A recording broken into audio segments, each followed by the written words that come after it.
Bago po ang lahat, ang inyo pong abang kapatid ay muling nagbibigay galang at bumabati po sa inyo ng isang magandang umaga sa tanghaling ito sa inyo pong lahat. Buhay po ba ang Diyos?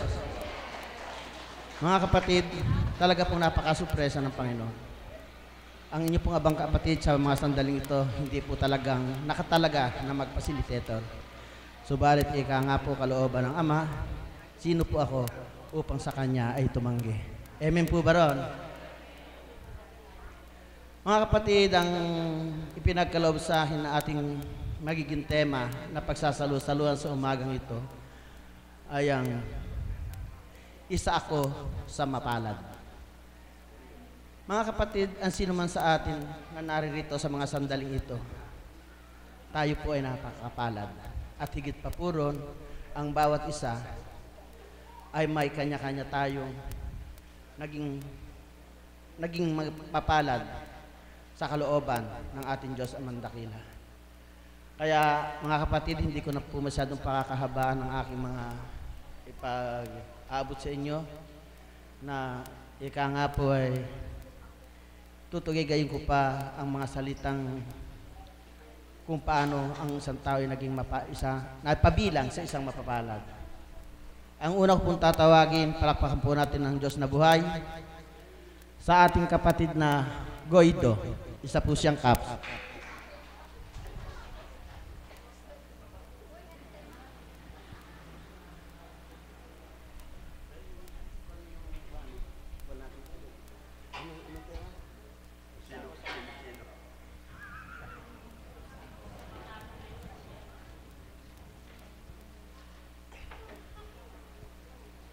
Salamat po, Ama. Maraming salamat po at pinahintulot mong ako'y tawagin upang tumayo sa harapan ng aking mga kapatid at magsiwalat ng iyong kahiwagaan na aming natatanggap mula sa iyong kabutihan. Salamat po. Gabayan mo po kami bawat isa sa umagang ito. Amen. Good morning po sa inyong lahat. Isang magandang buhay po ang inaalay ko sa inyo at mapagpalang umaga sa tanghaling ito. Wala po ata ako maapuhap.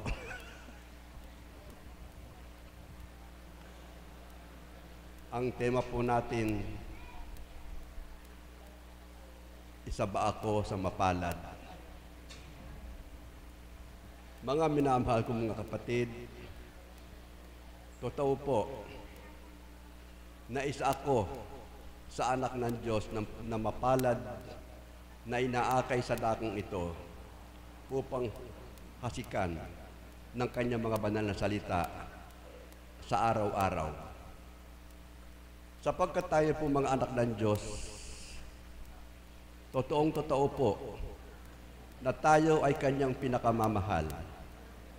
Kung kaya't lahat ng kaparaanan ay ginagawa niya upang ating siyang makilala ng lubusan at tayo naman ay makipagtotoo sa kanyang kabutihan. Tayo pong lahat, kung magagawa lamang ng Diyos, napihitin ang ating isipan at puso upang ibaling at sundin ang kanyang kagustuhan, di sana'y ginawa na niya. Subalit hindi po ganun ang plano ng ating Ama. Ang plano po ng ating Ama ay kusang loob sana tayong magkaroon ng pag-iimbot at pagnanais na tayo'y sumunod sa kanyang kagustuhan, na tayo'y tumalima sa kanyang mga salita upang sa gayon ang lahat ng kabutihan na nakalaan sa ating lahat ay ating makakamtan. Tulad po lamang ng mga sinasabi sa kasulatan na tayo pong lahat ay ipinaghanda na niya ng ating dakong tatahanan sa kabilang buhay. Sapagkat nga po ang plano ng Ama, tayo pong lahat ay nais niyang makasama sa kanyang kaharian pagdating ng takdang araw. Dangan nga lamang ang tao Maraming sinusunod, maraming gusto. Marami siyang gustong gawin sa kanyang buhay at kamerahilan, ang sinusunod pa ay ang kapwa-tao niya, hindi ang salita ng Amang lumalang sa kanya. Sapagkat sa umaga pong ito, bagamat tayo kakaunti lamang na inakay sa araw na ito, mapalad po tayo. Tayo man lang nararitong inakay sa dakong ito ay maging makatotohanan tayong lahat. Tayo man lang ay makasunod sa kanyang mga banal na salita upang tayo ay isa sa makikinabang sa kanyang mga pangako. Napakaganda po ng pangako ng ating Panginoon. Napakaganda ng mga plataforma niya para sa ating lahat. Isa sa kanyang mga pangako na ating natatandaan, na sabi niya sa kanyang kasulat, sa banal na kasulatan, tandaan niyo mga kapatid,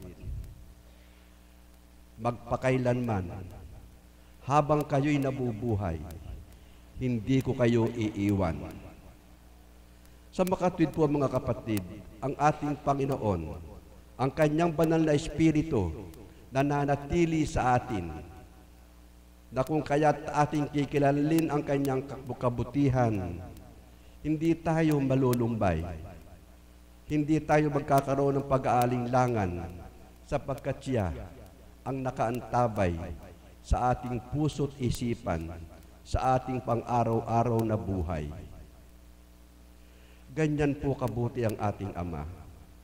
Lahat ng mabubuting bagay ay inilalaan niya sa mga anak niya, na kung kaya't kung pag-iisipan natin ng marahan sa ating isipan, mas higit pa niya tayong minahal kaysa kanyang bugtong na anak na si Jesus, na kanyang pinakamamahal. Bakit nga po hindi masasabi na higit pa niya tayong minahal? Nang ibigay niya sa atin ang kanyang bugtong na anak upang dumubos ng ating mga kasalanan, batid po niya na daranas ng katakot-takot na hirap ang kanyang bugtong na anak para sa pagtubos sa ating mga kasalanan. Pero tiniis po ng ating Ama, alang-alang sa ating ikaliligtas. Purihin ang ating Ama, mga kapatid. Palakpakan po natin ang dakilang Ama sa kanyang walang hanggang kabutihan, sa kanyang pang-araw-araw na inyaalay upang tayo'y hasikan, alayan ng kanyang mga banal na aral sa dakong ito, upang tayo ay hindi mapawalay sa kanya. Yan po ang plano ng ating Panginoon, kung kaya't sa araw-araw ay inaakay ang mga anak niyang ibig tumalima sa kanyang kagustuhan, upang ang ating mga pagtalima ay magkakaroon ng kapakinabangan, upang tayo hindi maagaw ng kalaban, upang tayo hindi maparoon sa kaparusahan. Sapagkat ang plano nga po ng ating Ama, ang kanyang mga anak na minamahal, kung siya ang masusunod, ayaw niya po tayong mawalay sa kanya.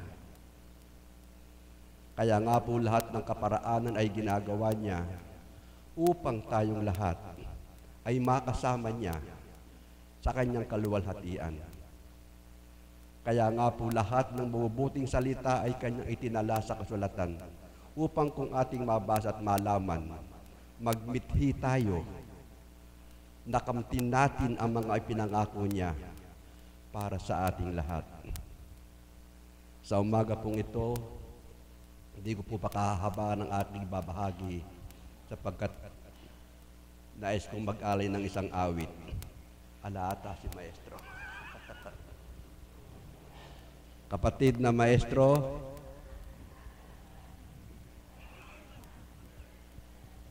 where are you?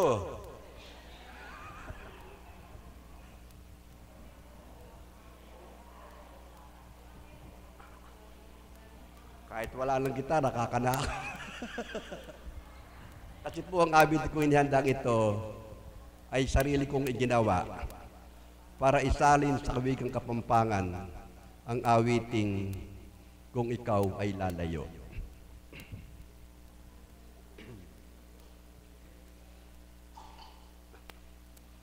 Nung datang naitangaldo,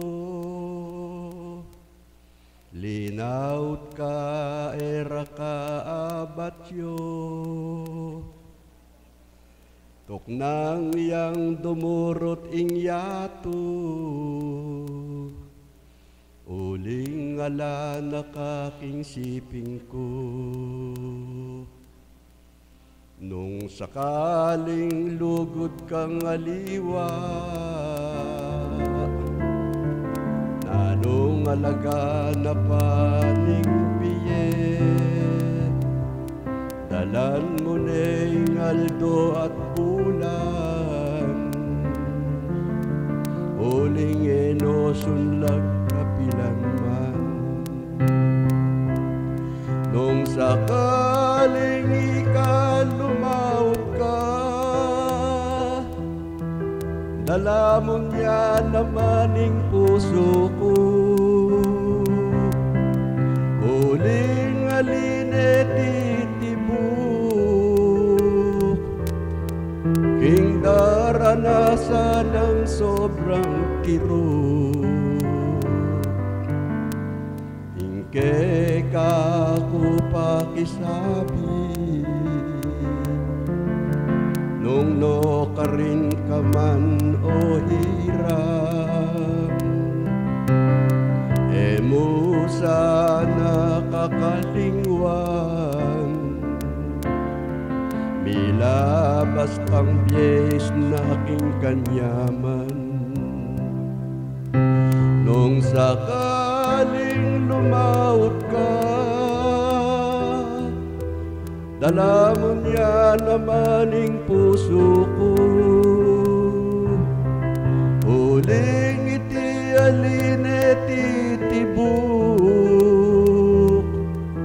king daranasan ng sobrang kirot. Ingke ka ko pakisabi,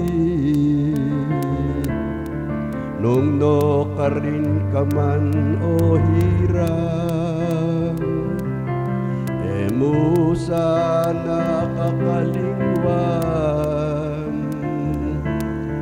milabas ng biyas na aking kanyaman. Sakaling ikalumaut ka, sakaling ikalumaut ka. Thank you. Pasensya na po mga Tagalog na hindi nakaintindi ng aking awitin. Sorry po. Maraming salamat po mahal na kapatid sa pagbabahagi at sa napakagandang awitin. Wala po tayong magagawa sapagkat ang ating mahal na kapatid ay naghahari ang kagalakan. At puspos na puspos po siya, napakapalad niya. Ang susunod ko pong tatawagin o lalapitan, bagamat hindi ko po batid ang kanyang pangalan, subalit siya ito puso kong lalapitan upang tumindig sa ating harapan. Ang ating pong kapatid na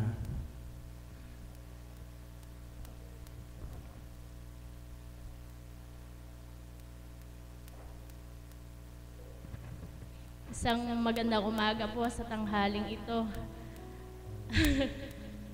Alam ko po lalapitan niyo. Salamat po. Ang tema pong pagsasaluhan natin, isa po ako sa mapalad. Opo, isa po ako sa mapalad na napunta rito bagaman po ang kadahilanan ay karamdaman. Subalit nung sabi ko nga po sa inyo, nung ikatlong araw ko pa lamang, binigyan na po ako ng sinyal ng Panginoon na talaga pong siguro sinabi niya na dito ka anak at gagaling ka. Kaya po yun ay pinanghawakan ko. Talaga pong nanalig ako na bagaman po hindi pa po ako nakakapagpa-ultrasound, pero po alam ko po na sa akin pong pagpunta rito, sa akin pong dinaranas na buwan ng dalaw sa buwan-buwan, alam ko po na wala na yung aking karamdaman.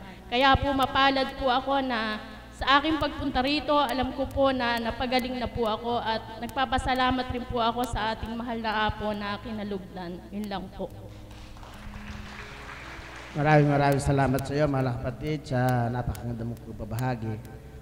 Katotohanan ng kanyang tinuran. Nung una pa lamang po siyang napadako sa banal na dambanang ito, siya po isang putlain. Masasabi po yan sapagkat nga po sa araw-araw ay narito ako. Ang lahat halos ng pasyente ay nasisilayan ko kung ano-ano ang kanilang mga kalagayan. Kaya mahal na kapatid, yamang ikaw'y tinawag at hinirang ng Diyos bilang kanyang tagasunod, magpakatatag ka at para huwag manlupaypay sa iyong, magtiyaga ka sa iyong kalagayan. Maraming salamat sa iyo, mga kapatid. Tulad po ng una kong mga binabanggit sa harapan, yung ako'y nagiging isang facilitator. Hindi po kumpleto ang araw ko kung hindi ko po maririnig ang isang tinig upang mag-alay sa ating Diyos Amang Dakila at sa ating lahat. Palakpakan po natin ang Diyos na buhay, ang nag-iisang rena ng kanyang ama't ina, ang kapatid na Pilar Mananghaya.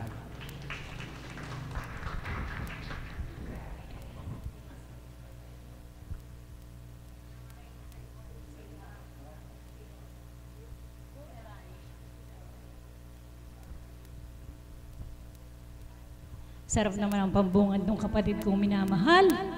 Salamat, Tito Lando. Kay buti mo, Ama. Talagang pinagagalak mo ang mga puso namin.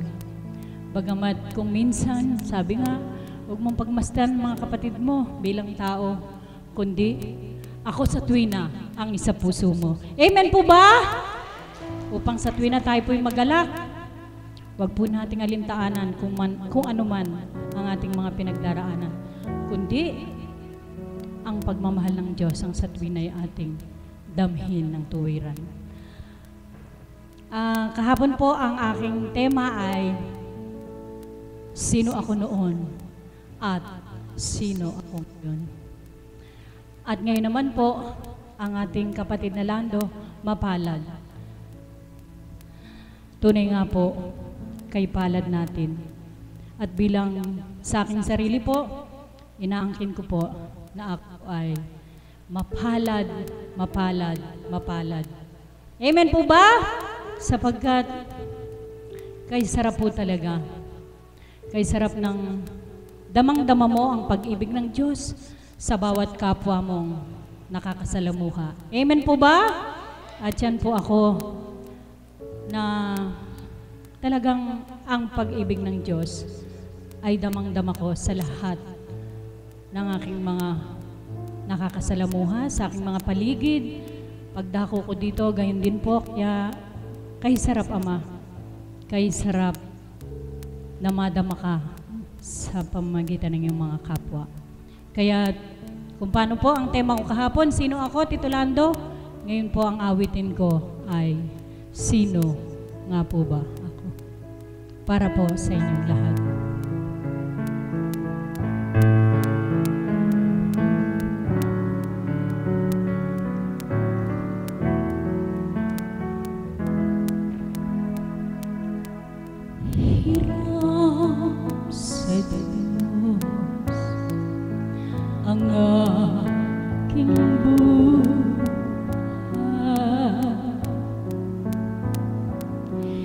Ikaw at ako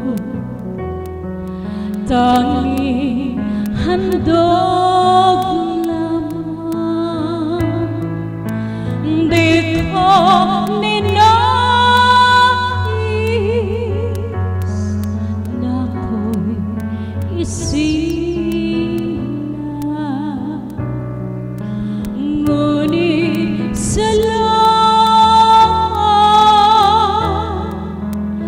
dahil may buhay, ligaya ko nang ako'y isilang,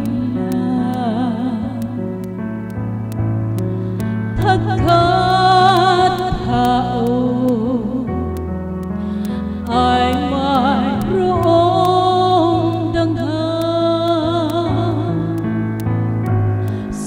sinong may pag-ibig, sino nagmamahal,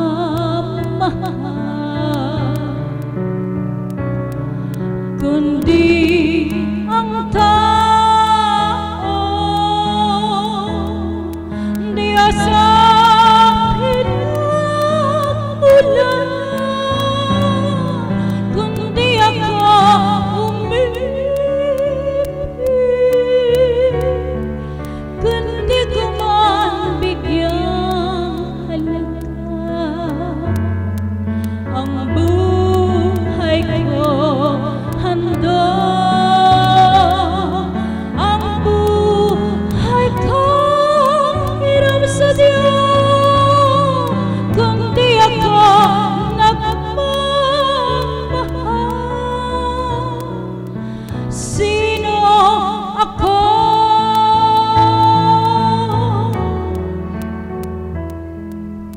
Likaya ko nang ako'y isinahan,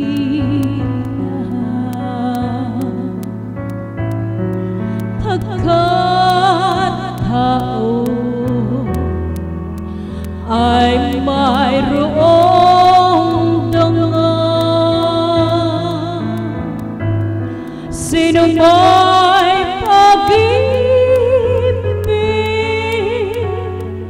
sino nagmamahal, kundi ang tao, di asapin ang ulan, kundi ako umibig, kundi ko man bigyang halaga ang buhay ko. Handog ang buhay kong hiram sa Diyos, kundi ako nagmamahal.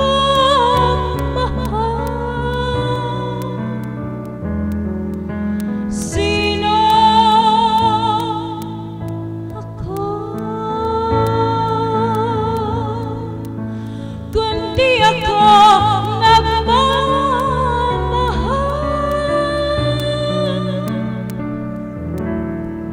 Sino ako? Sino nga po ba tayo kung wala ang Diyos sa ating buhay? Kaya't kay palad po nating pumaparito, pagkat tunay nga pong ipinadarama ng Ama kung gaano niya na tayo kamahal sa pamamagitan ng iyang kinalugdan. Apo Conching ang pangalan. Salamat po. Maraming salamat po mga kapatid sa napakagandang awitin.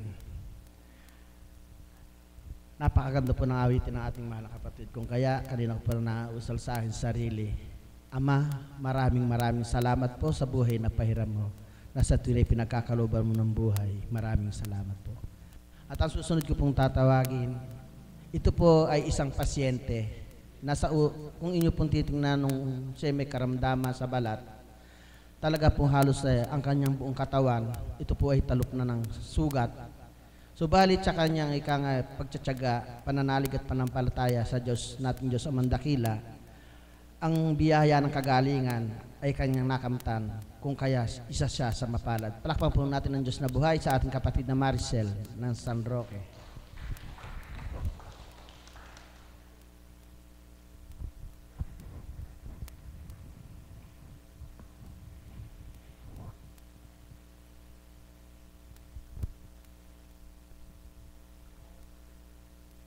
Magandang umaga po sa inyong lahat. Matagal po hindi nakapunta. Ngayon po, nagbabahagi pa. Salamat po sa Ama. Kaya po, sa inyong lahat, sa mga alagad at mga kaps. Bali po, 7 taon na po ako nagpupunta dito mula nung July 9 po ako nagumpisa dito. Yung pong sakit ko sa balat, Dito lang po wala sa mukha. Sabi po ni Mama Mary, nung nagbabanyos po ako, anak, sabi niya, mahal ka pa ng Diyos, sabi niya. Itanong mo kung bakit, sabi niya sa akin. Bakit po? Sabi kong gano'n kay Mama Mary. Nung po binabanyusan ako. Kasi yung mukha mo, wala. Sabi niya gano'n. Salamat po sa pagbabata, pananampalataya, at sa ating kinalugdan na si Apo Kunching, at sa isa pong alagad na nagbata rin sa akin na sa 9 na araw po, nag-umpisa po si Mami Beth. Ang nagtapos po si Nanay Irma, magamat po wala na siya. Siya po yung nagpupunas ng mga gamot sa akin. Sa loob po ng 9 na araw. Nung pong matapos na po nung 9 na araw, kinausap ko po siya kung kahit po tapos na yung pagsisiyam ko, kung pwede pong siya pa rin yung magpunas nung mga gamot sa akin. Sabi niya, oo naman, sabi niya. Salamat po, sabi kong ganun sa kanya. Yun po yung August at September, magaling na po ako. Ito po, ganito na po yung balat ko. Salamat po sa inyo lahat. Alam ko po kasama namin kayo nananalangin sa araw-araw. Maraming salamat po at kay Apo. Salamat po. Siya po ang ating mahal na kapatid, talagang sadyang napakapalad po niya. Sapagkat sa kabila ng kanyang karamdaman, kahit na siya naging magaling na, sa tuwin ay siya naririto. Hindi nakalilimot, katulad ng iba nating mga kapatid, na matapos makamta ng kagalingan, nasaan sila. Kahit papaano naman, nalulungkot din ang banal na Espiritu sa katauhan ng ating mahal na Kunching.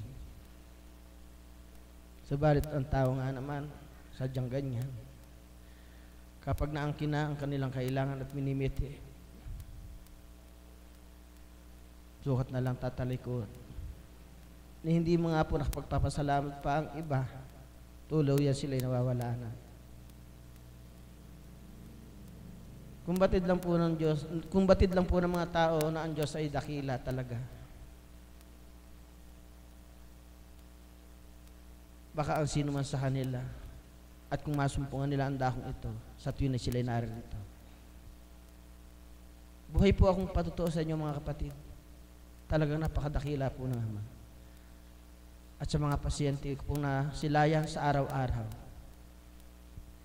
napakarami pong naging mapalad at inangkin po nila ang kanilang mga kagalingan.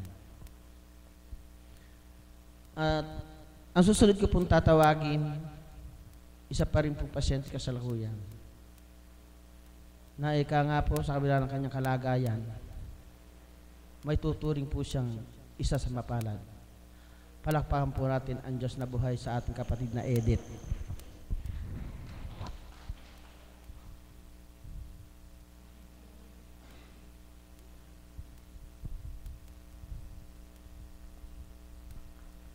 Kakanta na lang po ako.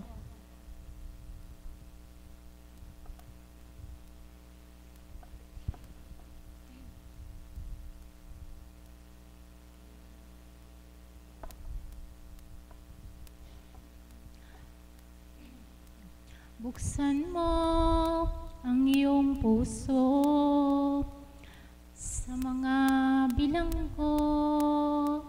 Iabot mo ang iyong mga kamay. Pagsisilbi sa kanila ialay. Magsilbi ka kahit na sandali. Magbahagi ka kahit na kaunti.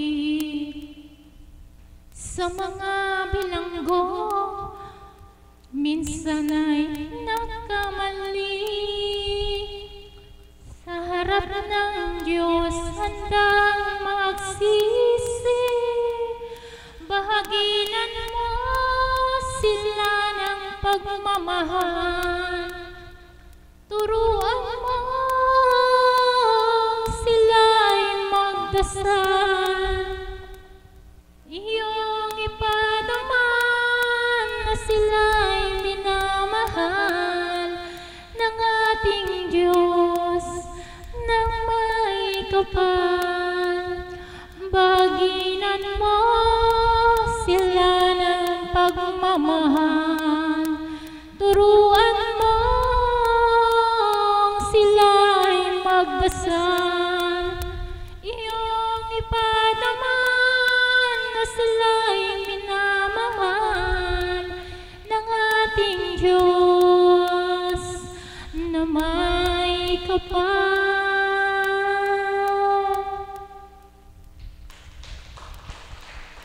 Maraming salamat mga kapatid sa napakagandang awit. Mahal na kapatid, magpakatatag ka at huwag matitinag. Magpakasipag ka magawain sa para sa Panginoon, sapagkat alam mo hindi masasayang ang iyong pagpapagal para sa Kanya.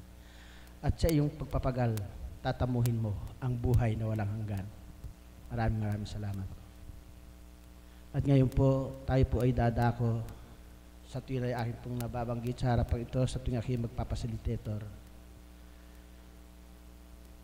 Ang isa sa mga alagad na pinanghuhugutan ko ng aking lakas sa pananalig at panampalataya. Palakpakan po natin ang Diyos na buhay sa ating kapatid na Mami Marisa.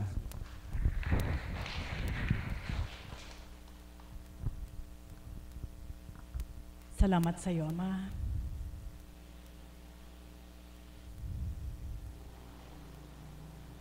Sa araw na ito,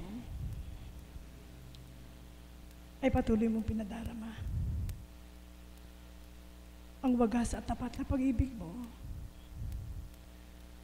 sa lahat ng mga anak mo na naglalayo na makilala ka. Nawa sa oras na ito, ang mga anak mong tinawagan mo ay makatama, makasuri ng katotohanan mo upang walang masayang, kundi sa bawat araw, kung paano ka naglalayo na apo-hapi ng sinuman, naway ganap maramdaman na ikaw ay Diyos na buhay na aming sinasambat pinaglilingkuran, na sa dako mong tipanan ay di ka nawawalay sa pamamagitan na yung kinalugdan ng aming mahal na Apo Kunching, na sa amin ay binahagi mo upang matutunan ang iyong kabanalan. Amen. Buhay po ba ang Diyos? Parang matamlay kayo. Habang minamasdan ko po ang palibot po ng dambana at ang mga tao na sa tuwina ay tumutungo sa dakong ito, nang sinambit po ni kapatid na Lando na bakit nga ba sa napakaraming pinagaling sa pisikal, halos hindi mo na makita ang ilan. Amen? Halos marami ang hindi mo na nakikita. Alam niyo po, kung masusuri lang po ng lahat ng anak ng Ama, ang damdamin ng Ama, totoo po nalulumbay siya.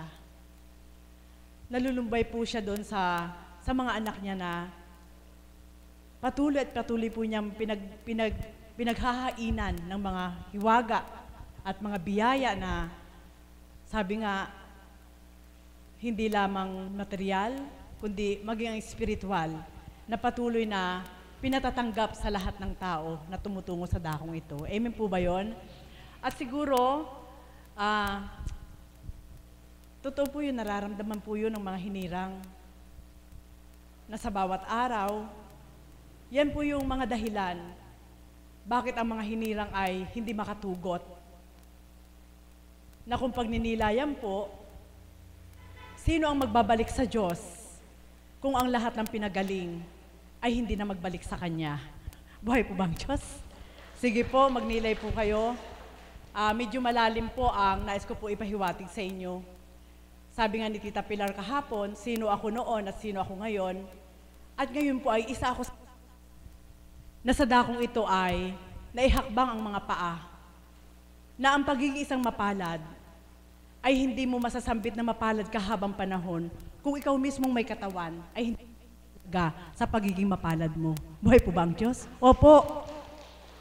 Totoo po, walang kondisyon ng Diyos. Napakabait ang Diyos. Subalit, sa mga taong bingit bulag, binibigyan na ng Diyos. Amen? Po, sa mga taong sutil at matitigas ang ulo, binibigyan niya ng hangganan ng Diyos. Subalit ang mga matapat na sa Kanya'y tumanggap at tuwirang hanggang sa mga oras na ito sa susunod pang panahon ay mananatiling sa Kanya, walang hanggan po ang Kanya. Buhay po ba ang Diyos? Yun po yung iba na kung masusuri po dito po sa 4 na sulok ng daigdig, sa bawat araw na pagninilay, hindi maaaring ang pagnilayan mo lang ay yung sarili mo, kung ano yung nararamdaman mo. Sapagkat kung ang sarili mo lang ang mapagninilayan mo, kung anong mararamdaman mo, sigurado matatalo ka. Amen? Matatalo po. Hindi mangingibabaw yung kaukulan na eto yung gusto ng Diyos. Lalo't ang iisipin mo, ikaw lang gumagawa ng kanon. Amen? Kaya mga kapatid, sa bawat araw po na sa dakong ito ay nilalayo ng ating Ama na mahasikan po tayo ng mga bini na maiinam. Yun po yung binhi na itinanim sa ating mga puso na kung pahahalagahan po natin, mabibilang po natin ang ating mga sarili na tayo'y mapalad. Buhay po ba ang Diyos? Amen po ba yun? Opo. Sabi ko nga, sa unang buhay, sa maraming mga pinagdaanan, sa maraming pagsubok, hanggang sa kasalukuyan ay marami pa rin pagdalisay. Kung wala ang Diyos na nagpapaliwanag ng lahat ng kaganapan na yan, paano mo sasabihin na papalad ka? Amen? Subalit salamat sa Ama, sapagkat sa dakong ito, sa katauhan nating mahal na Apo Kunching, nagpakilala po siyang lubos sa aming mga alagad. At yung pagpapakilala po niya, hindi po niya kami hinainan ng material na bagay para kami ay kumilala sa Kanya. Kundi ang hinain po ng Ama sa dakong ito sa pamamagitan ng banal na Espiritu ay ang tunay niyang aral na magbibigay liwanag sa aming isip, maglilinis sa aming puso at hanggang ngayon ay pinahahalagahan na aming pinakikinabangan. Buhay po ba ang Diyos? At yun po, doon ko po mabibilang na ako isang mapalad sapagkat hanggang sa mga oras na ito, yun na po yung maintenance ng aking katawan. Dumaranas ng karamdaman, maging kayo po, kami rin po. Dumaranas din po kami ng karamdaman. Dumaranas ng kawalan, tao rin po kami, nawawalan din po kami. Subalit ang aral sa dakong ito, yun po ang maintenance namin bilang mga hinirang upang ang lahat ng wala sa amin ay yun po yung ibinibigay ni Ama upang kami mabuhay. Buhay po ba ang Diyos? Amen po ba yun? Opo, nakakain po ang salita, kaya mabubusog ka. Nalalagok ang salita, kaya hindi ka na mauuhaw. Nagkakaroon ng bisa ang salita kapag nilinisan ng isip at puso mo, kaya hindi ka na magtatanong kung bakit. Kundi, lagi mo na lamang kakamti na, kailangan mo lumaban. Kahit ano pa yan, kailangan mo lumaban. Sapagkat ang nangako sa iyo hindi tao, kundi ang nangako sa iyo ay ang Diyos, kaya mabibilang kong isa akong mapalad. Buhay po ba ang Diyos? Opo. Ilang araw na po ito, iba ang aking pakiramdam. Nasabi ko nga kay kapatid na Pearl, bilang pagkatao, totoo po yun, napapagal tayo, di ba po? Napapagal. Naroon din po yung kaukulan na, sabi nga, yung mga personal na problema ay, personal mo lang yon, hindi mo maaaring ibahagi kanino man. Subalit, salamat sa Ama, sapagkat naroon po yung lakas ng Kanyang Espiritu upang huwag kang malunod bilang pagkatao. Amen po ba yon? At sa pamamagitan po ng mga aral na yan, na sa tuwin ay inaapuhap ko sa aking isip at kalooban, yun po yung nagsisilbing pananggalang ko upang minsan ay ang tamlay ng katawan kapag nararamdaman mo na masama talaga ang pakiramdam mo, kailangan mo makahakbang para makatungo ka sa dakong ito at makarinig ng aral upang magdulot naman ng galak sa buhay mo. Amen po ba yun? Buhay po ba ang Diyos? Kaya mga kapatid, masasabi ko po na ipagsisigawan ko na napakapalad ko. Napakapalad ko, hindi dahil marami akong material, wala ako nun. Kundi napakapalad ko, sapagkat sa daming pinagdaanan, bakit hanggang ngayon ako'y buhay? Sapagkat ako'y minamahal ng Diyos. Buhay po ba ang Diyos? Opo, masasabi ko po, minamahal ako ng Diyos. Na habang nagpa-flashback, kailangan po kasi yung kunting pagninilay, magbalik tanaw ka rin. Sapagkat may mga kaganapan sa kasalukuyan na nagkakaroon ka ng katanungan, bakit nagaganap? Magbalik tanaw ka.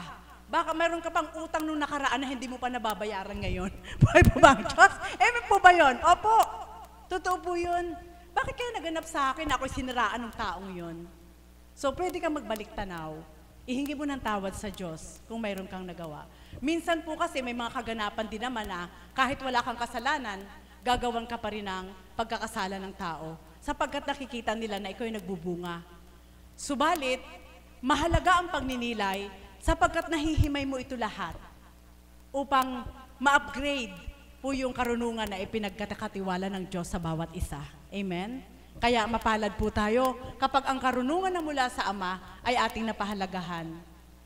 Huwag lang po nating kamtin ngayon, iisang tabi, at pagdaka ay dahil hindi mo pa kailangan, parang wala lang. Pag kailangan mo, nasa ka mo aapuhapin, hindi mo alam, wala na pala yung karunungan na yon. Ganun lang po. Kaya kailangan po talaga araw-araw na i-evaluate mo yon sa sarili mo kung ano yung kaloob ng Diyos sa buhay mo. Amen po ba yon?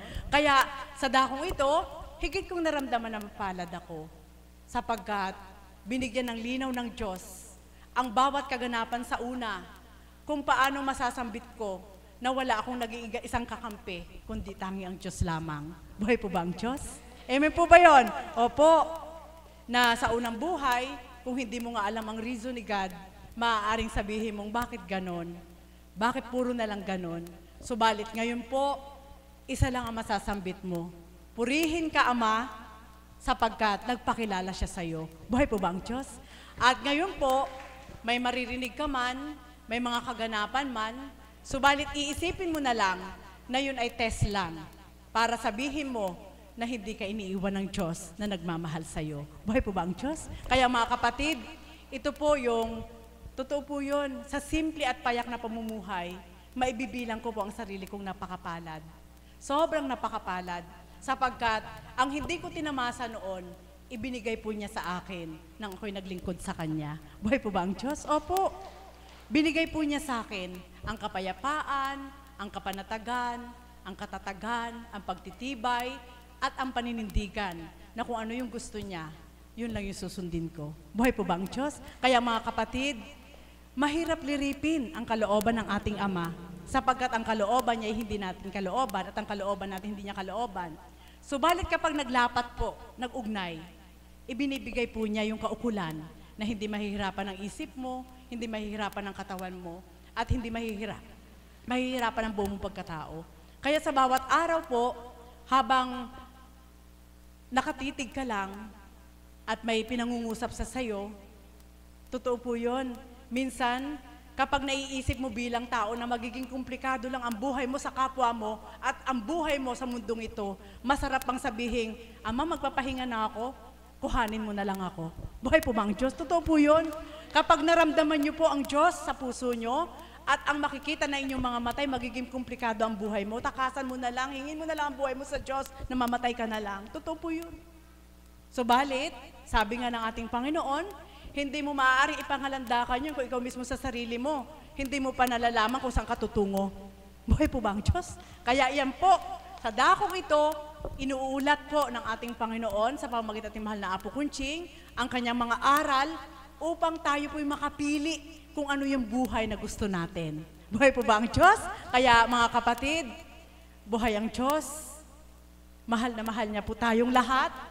At upang magpantay ang pagmamahal na yan na nararamdaman ko rin sa oras na ito, nararamdaman nyo rin at mararamdaman nyo, ilapat po natin ang ating puso sa Diyos.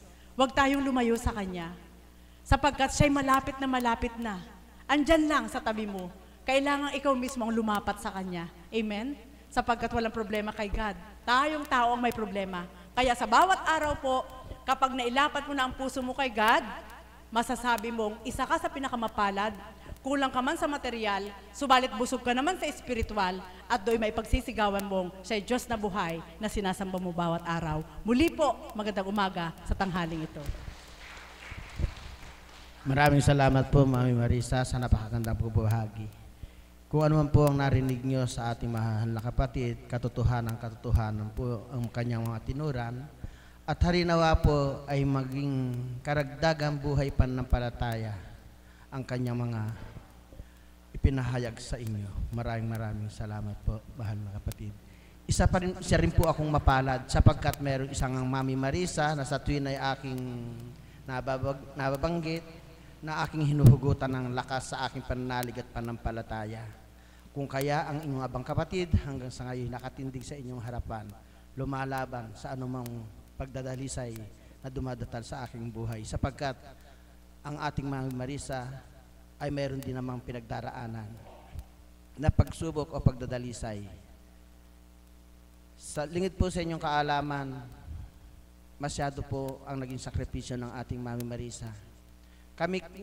Kami pong kanyang mga alagad, kaming mga alagad ay kanya pong halos ay pinaglilingkuran na ipinagluluto, ipinaghahain sa itaas. Kaya, hanggang doon na lamang po ang aking respeto sa ating mahal na kapatid na Mami Marisa. At siya rin po ang nagpapatibay sa akin na sa araw-araw na ginawa ng ating Panginoon, ng ating Diyos na buhay sa tuwing na ako'y naririto. Sapagkat ika nga po, sa kanila ako umuhugot ng iba yung lakas at tatag ng aking pananampalataya.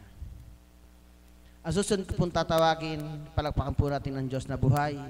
Isa pa rin po sa mga alagad na sa tuwing na hinuhugutan ko po ng lakas sa aking pananalig at panampalataya, ang ating Mami Beth Chico, upang palawakin ang ating tema na isa ako sa mapalad. Salamat aming dakilang Ama. Muli po ay idinudulog ko sa inyo ang mga anak mo na inakay mo na makarating sa banal na lugar na ito sa araw na ito upang maipadama mo sa kanila ang iyong wagas na pagmamahal. Kung hindi mo sila mahal, wala sila dito.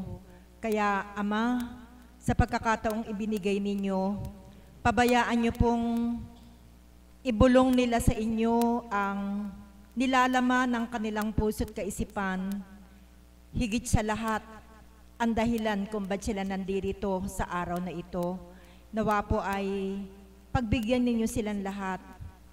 Pakinggan nyo po ang kanilang mga karaingan upang pag-uwi nila, mapatunayan nila sa kanilang sarili na ikaw nga pala Ama ay tunay na buhay na walang hindi magagawa sa kanilang buhay. Amen. Ang tema po ni kapatid ay mapalad ako. Isa ako sa mapalad. Okay po. So yun po yung tema at ang sabi po niya ay bigyan ko daw po ng lawak yung kahulugan ng salitang mapalad. Ang salitang mapalad po sa lingwahe ng tao ay maswerte. Amen? Sa Ingles, lucky. Lucky ako, maswerte ako. Ginagamit po natin yung salitang yan kapag inuugnay natin sa mga kaganapang pansanlibutan. Halimbawa po, maswerte ako kasi tumama ako sa huweting. Maswerte ako kasi sa raffle draw nakakuha ako ng isa sa mga grand prizes. Maswerte ako sapagkat nang pinaikot ko yung ruleta, tumama at nakuha ko yung pinaka-grand prize ng event na pinuntahan ko. Sa mga ganong pagkakataon, sinasabi po natin na tayo ay maswerte o sa wikang Ingles, lucky. Subalit, kapag dinala na natin sa lingwahe ng Panginoon, sa lingwahe ng banal na Espiritu, hindi po natin ginagamit yung salitang maswerte. Ang ginagamit po natin ay salitang mapalad. Mapalad ako sapagkat inakay ako ng Panginoon na makarating ako sa banal na lugar na ito. Maaari niyo pong sabihin niyo sa sarili ninyo, mapalad ako sapagkat na makarating ako doon, nakilala ko na may Diyos na buhay pala na dapat kong asahan sa aking buhay. Ano naman po ang katumbas ng mapalad sa wikang Ingles? Kung ang maswerte ay lucky. Ang mapalad naman ay blessed. Blessed. Kung natatandaan niyo po yung kay Matthew po yata iyon, yung tinatawag nating Beatitudes. Mapalad ang mga aba. Sabi po yan sa ating banal na kasulatan. Mapalad ang mga aba sapagkat sila ang magiging tagapagmana ng kaharian ng ating Panginoon. Blessed are the poor, for theirs is the kingdom of heaven. So yun po yung pagkakaiba ng dalawang salita. Although sa biglang pandinig parang magkatulad lamang, subalit pag nagkaroon ka ng malalim na pagninilay, hindi pala. Pag pala sa lengguwahe ng tao, lengguwahe ng mundo, ginagamit natin ang salitang maswerte, na sa English ay lucky. Subalit sa mga bagay na may kinalaman sa ating espiritualidad, ginagamit po natin ang salitang mapalad. So kung kayo po ang pamimiliin ko, ano po ang nais ninyo? Ang maging maswerte o maging mapalad? Mapalad. Sapagkat ang swerte, nawawala. Pag naubos na yung tinamaan nyo sa huweting, wala na yung swerte. Pag naubos na yung tinamaan nyo sa loto, wala na po yung swerte. Subalit kung mapalad ka, yan ay habang buhay mong tataglayin hanggang sa kabilang buhay, basta hindi ka nawawalay sa ating Panginoon. Palakpakan po natin ang ating buhay na Diyos. So maaari nyo pong tanungin ang inyong sarili, ako ba ay maswerte o ako ay mapalad? Ako mapalad. I consider myself mapalad. Bakit po? Sapagkat sa panahon na naguguluhan yung kaisipan ko, na nagkaroon ako ng karamdamang vertigo, nagkaroon ako ng karamdamang migraine, sa mga pagkakataon na yun na parang hindi ko na kaya ang timpla ng katawan ko, inakay ako ng Panginoon sa banal na lugar na ito at napagtanto ko sa aking pakikinig sa mga mensahe na yung palang mga karamdaman ko na yon ay nagmumula sa kahinaan ng aking espiritu. Kaya mapalad ako sa pagkakataong iyon na hindi pa malala yung karamdaman ko, naakay na ako ng Panginoon sa banal na lugar na ito at nalunasan ang karamdaman ko. Hindi po ako uminom ng gamot para malunasan po yung vertigo at migraine ko. Wala po akong gamot na ininom na ako'y akayin dito. Hindi po ako nagbanyos. Hindi po ako nagtapal ng dahon-dahon. Kundi mapalad ako sapagkat ang iginamot sa akin ng Panginoon ay walang iba kundi ang salitang banal. Amen? Na kaya ko pala nararamdaman yon sa sobrang pag-iisip. Kaya ko pala nararamdaman yon ay dahil sa mga negatibo kong pananaw sa buhay.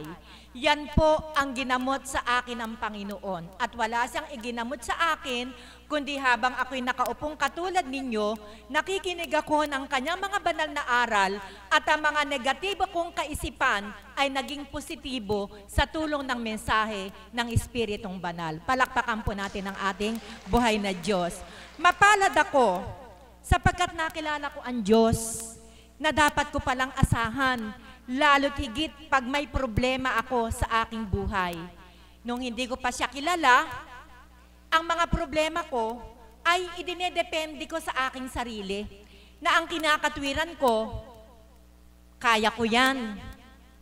May isip ako, may pinag-aralan ako, matalino ako, kaya ang problemang dumarating sa buhay ko, kayang-kaya ko yan. Subalit, nang makarating ako dito, hindi pala dapat maging ganon ang pananaw ko sa buhay, na ang tao pala, gaano man siyang katalino, kapag wala sa Panginoon, hindi magkakaroon ng solusyon ang kanyang mga problema. Sapagkat hindi ikaw bilang tao ang sosolve ng problema mo, kundi ang Diyos na nakaagapay sa iyo, ang tutulong sa iyo upang magkaroon ng solusyon ang mga problema mo. Kaya mga kapatid kong nandito, pag po masyado ninyong inintindi yung problema ninyo, katulad ko din po kayo noon, sasakit ang ulo ninyo. Mai-stress kayo. At pag sobra ng stress, sobra ng pag-iisip ang nangyari sa inyo, darating po yung panahon na para kayong nakasakay sa roller coaster. Nahihilo na kayo. Wala na sa kondisyon yung katawan mo. dahil sa malabis na pag-iisip sa mga problema mo. Kaya mapalad ako, hindi pinahintulutan ng Panginoon na lumala pa yung karamdaman ko. Sa puntong ako'y nahihirapan na, noon niya ako inakay sa banal na lugar na ito upang gamutin ang mga karamdaman ko sa pamamagitan ng mga banal na aral. Na ang problema pala wala sa Kanya. Narinig ko po yan kay Mother. Wala sa Kanya ang problema ng tao. Hindi siya ang problema. Ang problema ng Diyos, tayo. Sapagkat ang lahat ng kaparaanan ay binibigay ng Diyos para maging masaya tayo. Kaya lang, ang kulang sa atin, hindi natin siya kilala, kaya hindi natin maramdaman ang lahat ng pagkalinga na inyaalay niya para sa bawat anak niya.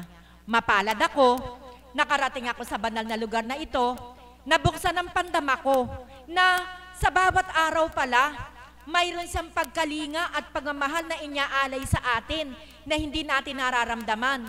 At nang ako'y makarating dito, naramdaman ko ng lahat iyon. Palakpakan po natin ang ating buhay na Diyos. Bakit nga ba hindi ako magiging mapalad? Sapagkat narinig ko yung kanyang aral upang ako'y maging kamprente sa buhay. Narinig ko yung kanyang mga aral upang ako ay matutong maghintay. Naramdaman ko ang kanyang mga aral, natutunan ko ang kanyang mga aral na hindi pala ako dapat mag-alala. Sapagkat sa bawat araw, ipinapangako sa atin ng Panginoon na hindi niya tayo pababayaan. Muli ko po itong uulitin sa inyo. Yung pong mga katagang ito ay binanggit ng Panginoon ng 365 times sa ating banal na kasulatan. Sinabi po niya sa banal na kasulatan ng mga katagang, hindi kita pababayaan. Kung hindi po ako nakarating dito, hindi ko po iyan maunawaan. Na kung 365 times binanggit ng Panginoon ang mga katagang hindi kita pababayaan, ibig sabihin, sa loob ng isang taon na 365 days sa isang taon, araw-araw pala, sinasabi sa atin ng Panginoon ang katagang, anak, hindi kita pababayaan. So bakit ka dapat mag-alala? Kung ganap kang nagtitiwala sa Panginoon na kumikilo sa buhay mo, dapat payapa ang isip at kaisipan mo at manalig ka sa kanyang sinambit na hindi kanya pababayaan. Mapalad ako. Natutunan ko yung mga katagang iyon sa pamamagitan ng mensahe ng banal na Espiritu. Kung hindi ko po iyon natutunan, siguro po hanggang sa ngayon, sa bawat araw, ako ay nag-aalala. Sapagkat hindi ko nakikilalang lubusan ang Diyos na dapat kong pagtiwalaan sa aking buhay. Mapalad ako, sapagkat na makarating ako dito, natuto na akong lumaban sa hamon ng buhay. Dati, madali akong matalo. Sa bawat problema dumarating sa buhay ko, hindi ako makakain, hindi ako makatulog. Gusto ko'y lagi ako nag-iisa, umiiyak, punong-puno ng galit ang puso ko at nasasabi ko pa, may Diyos ba talaga na tumutulong sa bawat anak niya? Natutulog ba ang Diyos? Ang Diyos ba ay totoo? Yan po yung mga katanungan sa isip ko, sa puso ko. Nang makarating ako dito, mapalad ako. Natutunan ko sa banal na Espiritu ang kanyang mensahe na ang Diyos kailanman ay hindi natutulog. Hindi siya nagpapabaya. May mga kahilingan tayo, tama, sa isang iglap, ibinibigay niya. May mga kahilingan tayo, dinidelay niya muna. Kailangan maghintay tayo, subalit sa takdang panahon, ibibigay din niya. May mga kahilingan tayo na sadyang hindi niya ipinagkakaloob. Bakit? Sapagkat hindi makabubuti sa iyo. Palakpakan po natin ang buhay na Diyos. Ang lahat pong ito na mga pagkain ng kaluluwa at kaisipan, hindi ko po ito matututunan. Tama, nag-aral pa, subalit tahasan ko pong sasabihin sa inyo mga kapatid, yung napakaraming bagay na natutunan ko dito para mapapalago ko ang buhay kong espiritual, hindi ko po iyan natutunan sa mundo ng tao. Ang dami ko pong seminar na attend. Nakarating po ako, nalibot ang buong Pilipinas. May seminar sa Luzon, a-attend. May seminar sa Bisaya, pupunta. May seminar sa Mindanao, dadalo. May seminar sa Thailand, pupunta. Pero mga kapatid, yung pong natutunan kong lahat sa banal na espiritu, sa katauhan ng ating mahal na Apo Kunching, na nagpabago ng buo kong pagkatao, hindi ko po natutunan lahat yun sa mundo. Dito ko lamang po natutunan sa dambanang ito. Kaya't mapapalad po tayong lahat na habang tayo ay nagbabata na matuto, at kung ito'y ating isa sa buhay, malaking magagawa sa buhay natin. Kung dati kang masasakitin, papawiin ng Ama, sapagkat unang palalakasin ng Ama ang ating espiritu. At kapag malakas na ang ating espiritu, makakalaban na ang ating katawan lupa, anumang karamdaman ang maaari nating matamo sa mundong ating ginagalawan. At muli ko po itong uulitin sa inyo. Saan ba nagmumula ang karamdaman ng pisikal, karamdaman ng ating katawan lupa?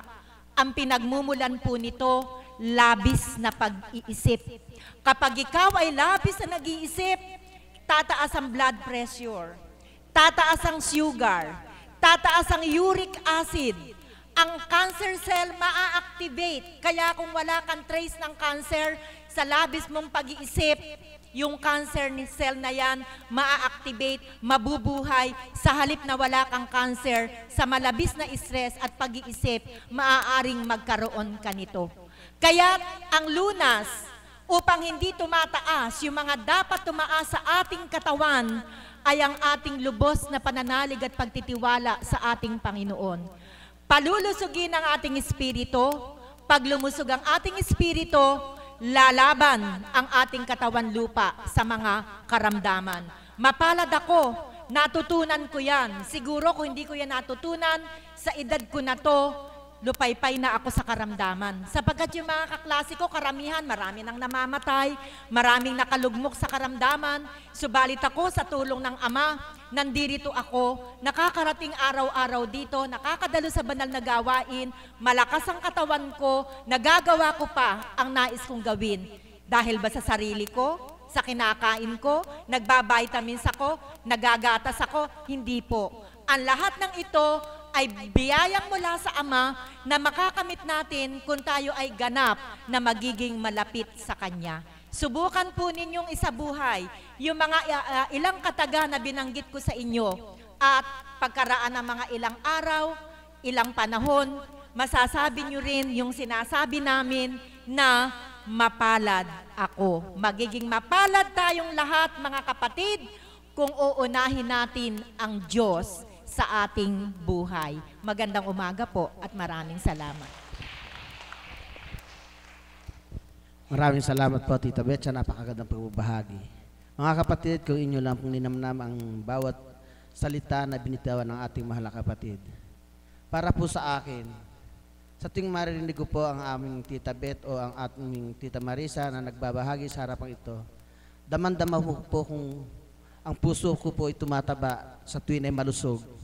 At ito po ay may galak sapagkat ika nga po, yung hindi ko po nalalaman sa una kong buhay, sa una kong pagkatao, ngayon po ay unti-unti kong nalilinawagan. Katulad po ng kanyang pagpapalawak sa ating tema na mapalad ako. Mapalad po tayong lahat sapagkat tayo po ay mayroong isang Tita Beth at isang Tita Marisa na sa tuwing ay tumitindig sa ating harapan upang ang bawat ating mga ang ating pong mga tema ay kanya pong pinalalawak. Yan po ang naramdaman ko sa aking sarili. Kaya sa tuwing ay nasasambit ko po sa inyong harapan na sila po ilan sa mga alagad na pinanguhugutan ko ng lakas sa aking pananalig at panampalataya. Maraming salamat po, Mami Beth, Mami Marisa. At yamang wala pa po ang ating mahal na apo, isa pong caps ang aking pong tatawagin upang maghandog po siya ng isang awit sa ating Panginoon at sa ating lahat. Palakpakan po natin ang Diyos na buhay, Magno Guevara.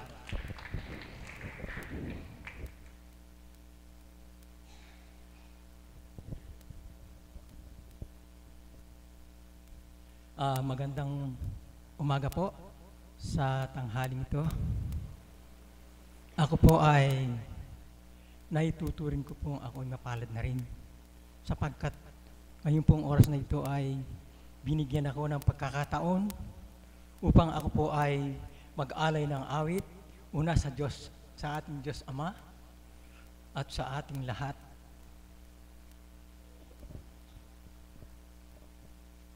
Ikaw ang sandigan ng buhay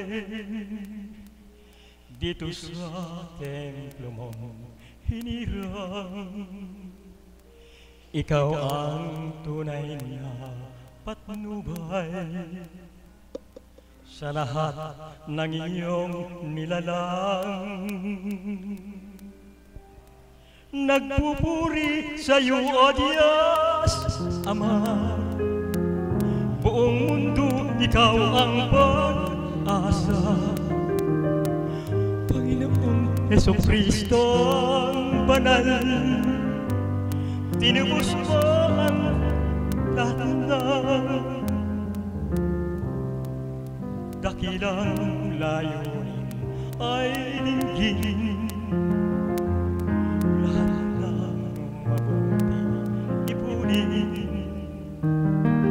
Ilayo mo kami sa dilim. Liwanag ng buhay ay kambing. Buhay na Diyos, kami nagpupugay, nagpupuri sa iyong kabutihan. Lumumin mo ng iyong kabanalan, ang sa iyo'y nagmamahal. Salamat sa mapagpalang kamay, pinawi mo itong karamdaman. Espiritong banal ay nakamtan dito sa puso't isipan. Apo Kunching, ikaw ang patnubay, mga haplos ng iyong mga kamay, kagalingan ng may karamdaman dito sa puso't isipan, dito sa puso't isipan. Maraming salamat. Salamat po.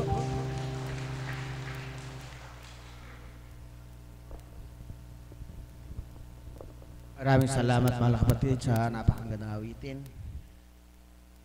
Ang susunod ko pong tatawagin, palakpakan po natin ng Diyos na buhay sa ating kapatid na Berhel.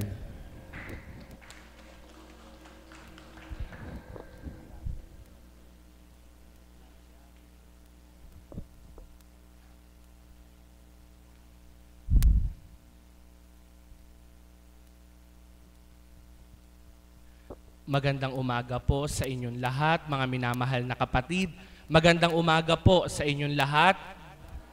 Ipagpaumanhin niyo po kung hindi po ganun kainam ang aking puntinig ngayon sa pagsasalita. Subalit hindi po ito hadlang upang masambit ko sa araw na ito na ako po'y isang mapalad na pinili ng Diyos, at sa araw na ito'y binigyan niya ng pagkakataon upang makapagpahayag na ako ngay isang anak niya na tunay na mapalad. Palakpakan po natin ang ating Panginoon. Nandiyan na po ang ating minamahal na Apo Kunching. Ang nais ko lamang pong sabihin sa inyong lahat, sa bawat araw po na tayo po ay inaanyayahan ng ating Panginoon at tayo naman po'y tumutugon sa kanyang panawagan sa dakong ito, kung tayo po'y tatanggap at ganap na magsasabuhay sa bawat salitang ating napapakinggan, masasabi nga po natin tayo'y mapalad sapagkat may dakong ibinigay ang Ama upang maging dulugan ng bawat isa, at may taong ginamit at kinalugdan siya upang maging instrumento para sa bawat isa. Kaya kung papaano pong ang bawat isa ay nagiging mapalad, lubusin po natin ang ating pagiging mapalad sa pamamagitan po ng pagtanggap natin sa mga salitang banal, pagsasabuhay sa mga salitang banal. Doon po'y masasambit ng Ama na ikaw ay mapalad na anak niya at tayo pong mga anak niya ay mapalad na kumikilala sa Kanya. Maganda umaga po at maraming salamat. Maraming salamat, mahal kapatid. Inaanyayahan ko po tumayo ang lahat upang awiting ang panalangin itinuro ng ating Panginoon.